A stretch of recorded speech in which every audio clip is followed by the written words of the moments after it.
Hey guys, welcome back to my channel. It's been about a week since my last debt update, and we are going to get right into the debt update for this week.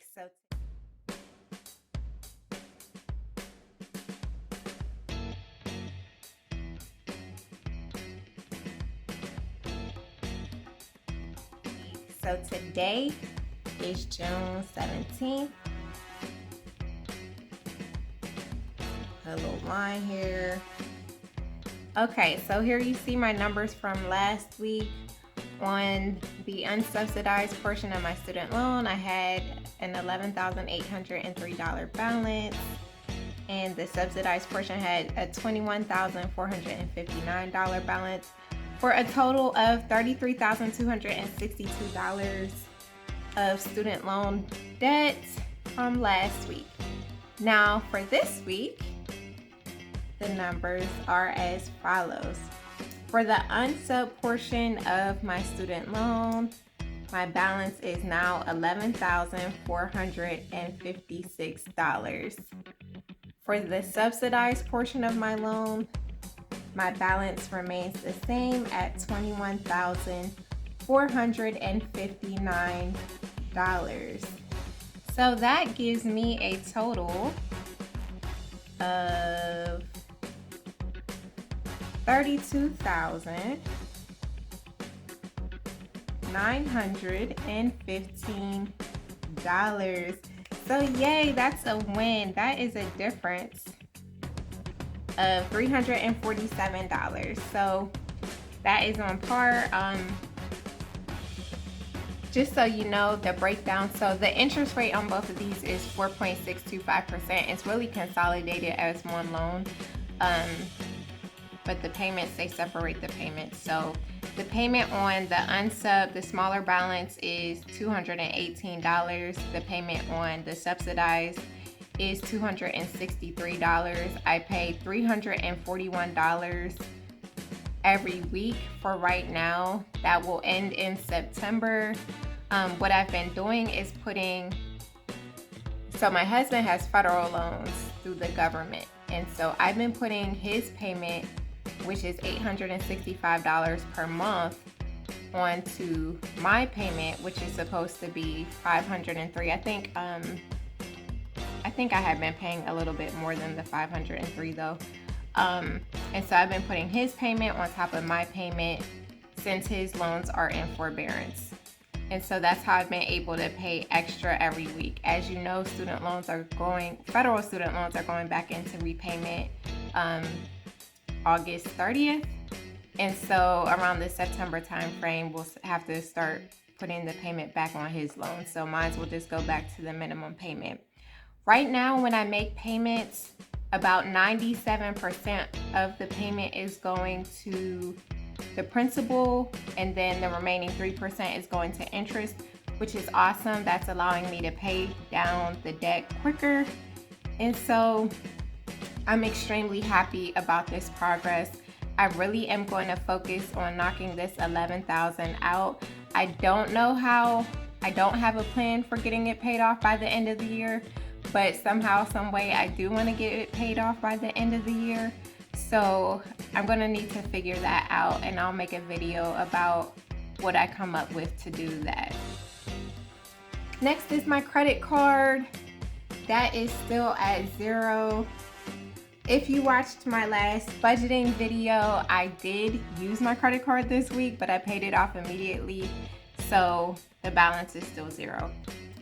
Next is the cosign loan. I made a payment on that yesterday.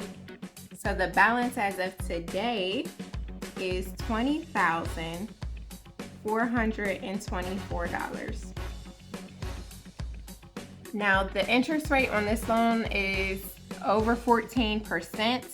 The payment I made yesterday was for $150, and $17.90 of that went towards the principal, and $132.10 went towards interest. So as you can see, only 12% of my payment is going towards the principal, which is why this is just like going nowhere. I need to be able to, one, reduce the interest rate through a refinance, and two, contribute way more than the minimum payment in order to get this knocked out.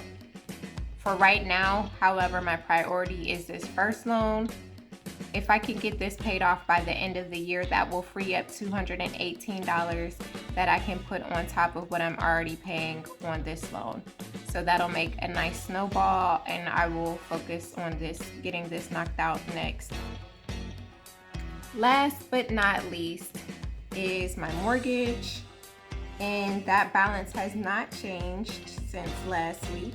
That is still at $486,438.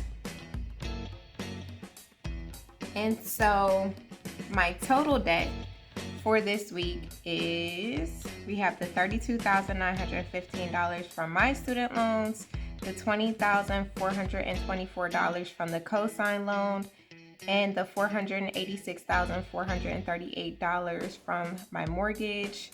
That gives a total of $539,777. That is a difference from last week of, that's a difference of $439. Okay, so that's progress. Every bit counts. I'm excited about that. That's $439 less that I'm going to owe coming up this week. I'll still be able to make another student loan payment. I think that's the only extra payment I'll be making this week is my student loan payment. So that will still be some progress. I do have to start considering what things are going to look like when I change jobs. Well, not change jobs, but drop one of my jobs off.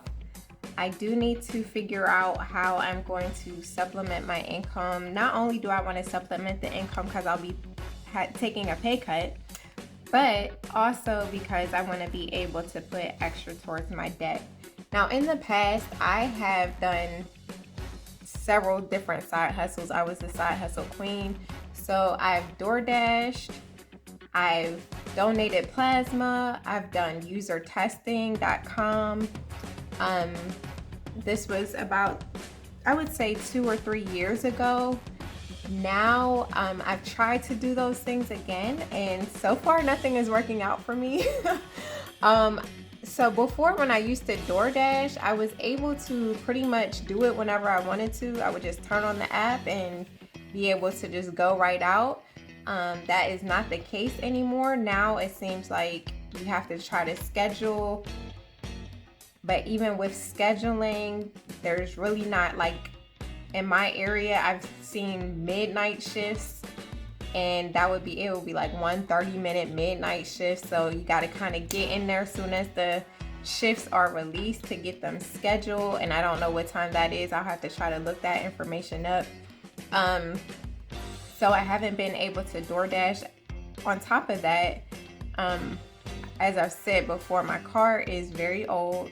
I've had several issues with it this year, and I don't know that putting that wear and tear on my car is a wise decision just to make $20 an hour. So I don't know if DoorDashing would be it. With the plasma, I donated, once again, that was probably about 3 years ago the last time I did it, and it was very lucrative. I tried to go back and do it again, I would probably say about a month ago. I was denied because my vein was too small. So they told me no. They told me to come back after hydrating for a few weeks to see if my vein size would enlarge. One of my arms, there's like not a vein there at all. So, and I knew that from the last time I donated plasma. I was never able to donate out of that arm. So this one arm that I do have, I have to see if I can get my hydration up or if it's just a no-go. But the plasma, from a financial aspect, they're paying out even more than they did in the past. I would say in the past I could make like $400 a month. Now it's like up to $800 per month, which is very, very lucrative. I would be happy just making $500 extra per month, but it would be, you know, very beneficial if I was able to donate plasma. So we'll see what happens with that.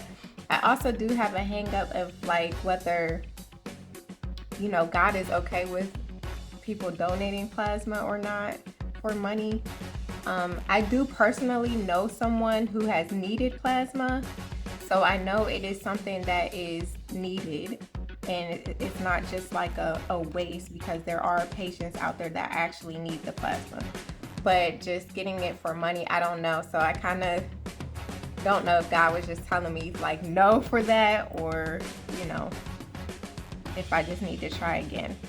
With the user testing has never been like super lucrative, but I can make about an extra $40 to $50 per month from user testing. If you're not familiar with that, it's basically a website that you go to and different jobs pop up on there, and you're basically reviewing companies' websites. They're trying to get feedback on their websites to see how they can improve their websites. And so it's really easy. You just use the website and you're talking while you're reviewing the website. You're giving your live feedback to these companies, and they use that feedback to make modifications. Typically the tests pay about $10 per site. Well, they did back then. I don't know what it is now. But once again, I went on there, tried to use it, and there were no tests available. So I'll try to do it again. Another thing that I've tried is Etsy. I made my first sale recently for $2. I have like a printable shop. So that's something for me to look into, but I know with stuff like that, it takes time. It's not like on demand like a DoorDash or donating plasma. Etsy takes time to build up your sales. So that's something else, but we'll see what happens. If you have any suggestions, feel free to let me know. But thank you so much for watching this video. If you have not done so already, please like, subscribe, and turn on your notifications to continue watching this journey. Thank you for all the feedback, the encouragement, the comments, the questions. Thank you for just being engaged with my videos. I really appreciate it. Please stay tuned for the next video. I'll have another budgeting video coming out this week, and I'm going to try to work out some of these pending issues as far as what I'm going to do when I go down to one income, and I guess conversations with my husband about this cosign loan that needs to get resolved. So thank you for watching again. Take care. Have a great week.